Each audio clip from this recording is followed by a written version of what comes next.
Assalamualaikum warahmatullahi wabarakatuh. Bersama saya Nanda Nenalmuna dengan NIM 24301011 dan saya Binti Wulandari dengan NIM 24301016. Di sini kami berdua akan menjelaskan tentang aliran Asy'ariyah dan Al-Maturidiyah. Selamat menonton. Terima kasih.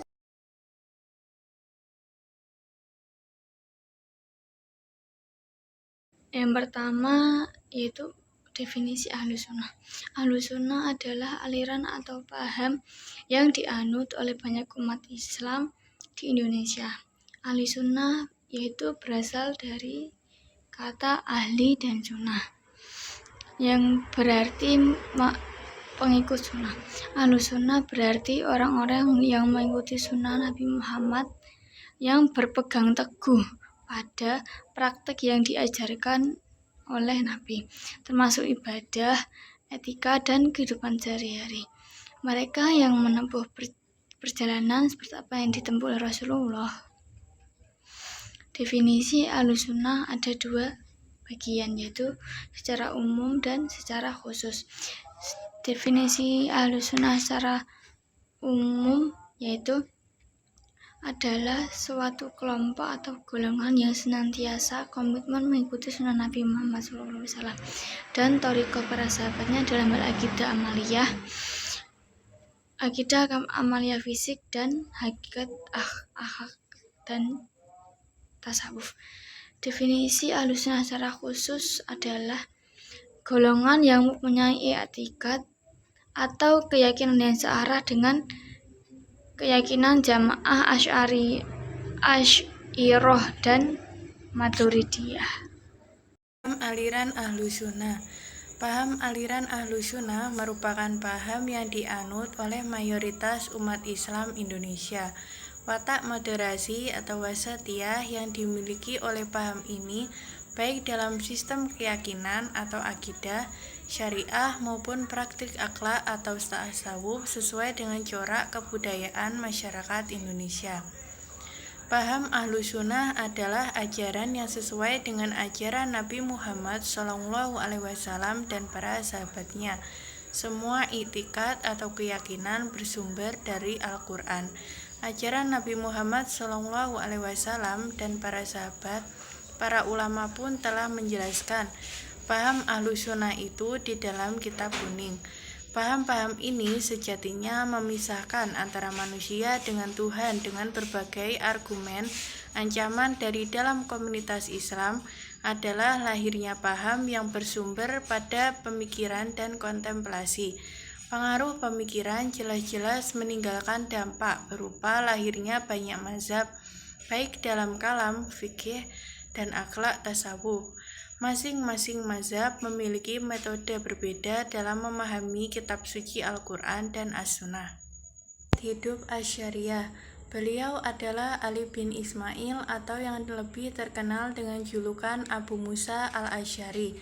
Beliau merupakan ulama besar keturunan Abu Musa al-Asy'ari, seorang sahabat Nabi yang disabdakan oleh baginda Nabi bahwa kaumnya adalah golongan yang selalu mencintai Allah dan mereka dicintai oleh Allah. Beliau adalah tokoh besar yang tak pernah kenal lelah untuk memperjuangkan metode mazhab Ahlussunnah wal Jamaah.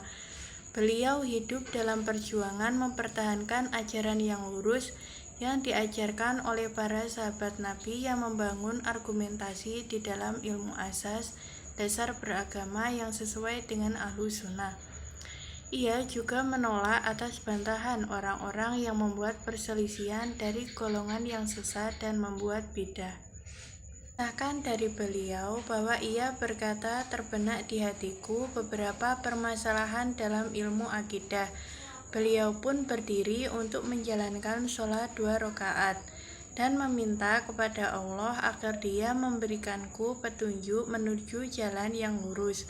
Aku pun tertidur. Tak lama kemudian aku bermimpi bertemu Rasulullah SAW di dalam mimpi. Aku pun mengadukan beberapa permasalahan kepada beliau. Rasulullah pun mewasiatkan, tetapilah sunnahku. Aku pun terbangun dan membandingkan beberapa permasalahan akidah dengan dalil yang aku temukan di dalam Al-Quran dan hadis. Kemudian aku menetapinya dan aku membuang selainnya di balik punggungku. Beliau adalah tokoh yang terang-terangan melawan segenap akidah yang menyimpang dari pemahaman yang diajarkan para sahabat Nabi.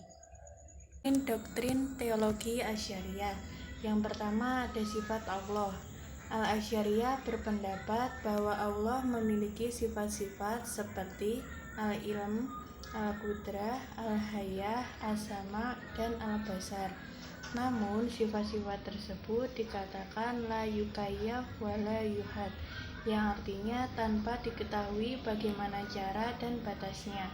Yang kedua, kedudukan Al-Quran. Al-Quran adalah kalam Allah dan bukan makhluk yang diciptakan. Yang ketiga, perbuatan manusia. Perbuatan manusia diciptakan oleh Allah. Yang keempat, doktrin kasb. Manusia memperoleh tanggung jawab atas tindakan mereka, meskipun tindakan tersebut dikehendaki dan diciptakan oleh Tuhan. Yang kelima, pedoman. Berpegang teguh kepada kitab Al-Quran, sunnah Rasul, dan riwayat dari para sahabat, tabi'in, dan pemuka hadis. Yang terakhir, ada penyeimbangan akal dan teks. Menyeimbangkan akal atau rasional dengan tekstual ayat atau nas dalam memahami Al-Quran dan hadis. Riwayat hidup Al-Maturidi. Beliau Imam Muhammad bin Mahmud Abu Mansur Al-Maturidi yang biasa disebut dengan Al-Maturidi. Beliau adalah pengikut Abu Hanifah dan paham-paham teologinya banyak persamaan dengan paham-paham yang dimunculkan oleh Abu Hanifah. Abu Mansur termasuk dalam golongan teologi ahli sunnah dan dikenal dengan Al-Maturidiyah. Namun literatur mengenai ajaran Abu Mansur dan Al-Maturidiyah tidak sebanyak literatur mengenai ajaran-ajaran Asy'ariyah Abu Mansur Al-Maturidi. Abu Mansur Al-Maturidi adalah pengikut mazhab Hanafi, sedangkan Asy'ariyah adalah pengikut mazhab Syafi'i. Oleh karena itu, pengikut Al-Maturidi adalah orang-orang harlah, sedangkan pengikut Asy'ari adalah orang-orang Syafi'i. Perbedaan pendapat antara kedua orang tersebut karena adanya perdebatan Abu Hanifah dengan Syafi'i tersendiri. Faktor-faktor yang melatar belakangi munculnya pemikiran teologi yang melahirkan aliran Maturidiyah. Yang pertama adalah ketidakpuasan terhadap konsep teologi Mu'tazilah yang memberikan otoritas pada akal. Dan ada doktrin teologi Al-Maturidiyah. Yang pertama yaitu akal dan wahyu. Menurut Al-Maturidi, mengetahui Allah dan kewajiban mengetahui Allah dapat diketahui dengan akal. Jika akal tidak memiliki kemampuan tersebut, maka tentunya Allah tidak akan memerintahkan manusia untuk melakukannya. Yang kedua yaitu perbuatan manusia.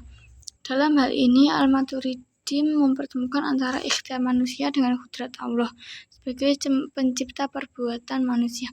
Allah menciptakan daya dalam setiap diri manusia dan manusia bebas memakainya. Dengan demikian tidak ada pertentangan sama sekali antara kudrat Allah dan ikhtiar manusia.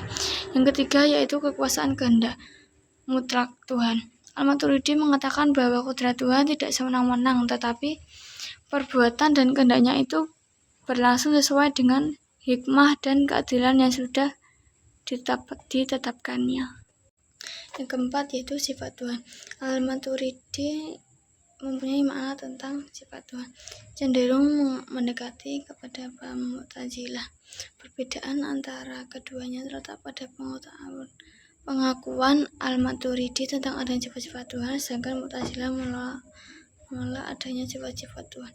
Kalam Allah. Al-Maturidi membedakan antara kalam yang tersusun dengan huruf dan bersuara dengan kalam nafsi. Menurut Maturidi, Mu'tazilah memandang Al-Quran sebagai yang tersusun dengan huruf-huruf dari kata, sedangkan Al-Asy'ari memandang dari segi makna abstrak. Yang ke-6 yaitu melihat Tuhan. Al-Maturidi mengatakan bahwa manusia dapat melihat Tuhan. Hal ini diberitahukan oleh Al-Quran antara lain dalam firman Allah surat Al-Qiyamah ayat 22-23, yaitu perbuatan Tuhan. Al-Maturidi mengatakan bahwa tidak ada sesuatu yang terdapat dalam wujud ini kecuali semua adalah dalam kehendak Tuhan. Tidak ada yang memaksa atau membatasinya kecuali karena ada hikmah dan keadilan yang ditentukan oleh kehendaknya. Selanjutnya, perusahaan Rasul. Al-Maturidi mengatakan bahwa akal memerlukan bimbingan ajaran wahyu untuk dapat mengetahui kewajiban baik dan buruknya, serta kewajiban baiknya. Yang terakhir yaitu pelaku dosa besar. Al-Maturidi berpendapat bahwa orang yang berdosa besar tidak kafir dan tidak kekal di dalam neraka walaupun ia meninggal sebelum bertobat. Hal ini karena Tuhan sudah menjanjikan akan memberikan balasan kepada manusia sesuai dengan perbuatannya. Sekian presentasi dari kami, kurang lebihnya kami mohon maaf. Terima kasih. Wassalamualaikum warahmatullahi wabarakatuh.